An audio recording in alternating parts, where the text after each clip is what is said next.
బాగున్నానండి. నా పేరు గిరిజ. గిరిజా హోమ్ గార్డెన్కి అందరికీ స్వాగతం అండి. ఈరోజు నేను ఒక చిన్న వీడియో చేస్తున్నానండి. దానికంటే ముందుగా మీకు అందరితో ఒక విషయం పంచుకోవాలండి. అదేంటంటే నాకు ఇన్ని రోజులు మీరు ఇచ్చే వ్యూస్ వల్ల నాకు ఎంతో ప్రోత్సాహం కలుగుతుందండి. అసలు క్రితంసారి ఇచ్చినటువంటి వంకాయల హార్వెస్టింగ్కి మీరు అందరూ చాలా వ్యూస్ ఇచ్చారండి. చాలా థ్యాంక్స్ అండి. మనస్ఫూర్తిగా పేరు పేరున థ్యాంక్స్ చెప్తున్నానండి.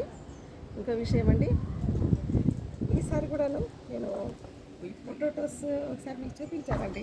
ఇట్లా తొట్టులో పెట్టిన తర్వాత ఇవి పెరిగిన తర్వాత మళ్ళీ మీకు ఆ రిజల్ట్ చూపిస్తానని చెప్పారండి. 10 డేస్ క్రితం చెప్పాను.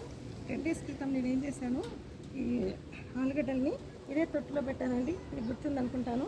సరిగ్గా 10 రోజుల క్రితం నా ఛానల్స్ అందరూ ఒకవేళ ఫాలో అవుతుంటే మీకు అందరికీ తెలుస్తుంటుందండి.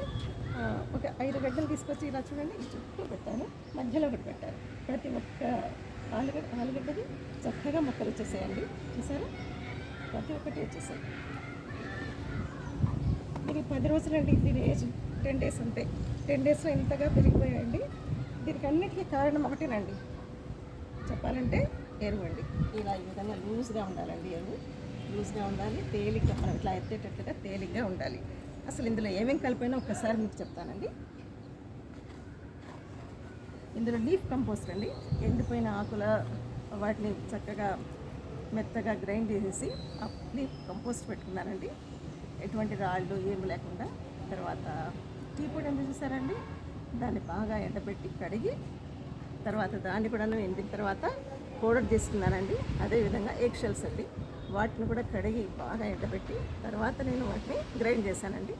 కాకపోతే ఇంకోటి కూడా అరటిపళ్ళ తొక్కలు ఉంటాయి కదండి, వాటిని బాగా ఎండబెట్టి వాటిని కూడా ఈ విధంగా పౌడర్ చేసి పెట్టుకున్నాను. అవన్నీ మీకు ఒకసారి చూపించాను కూడా. అవి వాటితో పాటు కొద్దిపాటి ఇసుక కలిపి వీటికి అన్నిటికీ పెట్టానండి. వీటికే కదండి, అన్నిటికీ అలాగే పెట్టాను. చూడండి, ఫ్లవర్స్ చూడండి ఎంత చక్కగా వచ్చాయో.